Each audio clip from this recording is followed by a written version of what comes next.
রাত 1:47। ঘরে সবাই ঘুমিয়ে, শুধু নিলয় জেগে। মোবাইলের আলো তার মুখে পড়ে আছে। স্ত্রীর নিঃশ্বাসের শব্দ পাশ থেকে আসছে, কিন্তু সে তাকিয়ে আছে অন্য কারো নামের দিকে। একটা আনরেড মেসেজ। মেসেজটা সে ডিলিট করে না, রিপ্লাই দেয়। অফিসের একজন বিবাহিত নারী। শুরু হয়েছিল কাজের কথা দিয়ে।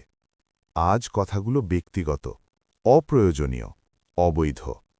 নিলয় জানে এই জায়গায় থামা উচিত, কিন্তু থামে না। সকালে নিলয় অফিসে যায়, হাসে, স্বাভাবিক থাকে। রাতে অন্য মানুষ হয়ে যায়। স্ত্রীর প্রশ্নে বিরক্তি, তার হাসিতে অস্বস্তি। ঘরের ভেতরেও সে গোপনে থাকে। মেসেজ আসলে বুক ধরফর করে, না এলে অস্থির লাগে। সে ভয় পায়, আবার টানেও পড়ে। পরকীয়া ভালোবাসা না, এটা এক ধরনের নেশা। একদিন আর সময় মেলে না। স্ত্রীর হাতে পড়ে যায় ফোন, একটা স্ক্রিনশট, একটা প্রমাণ।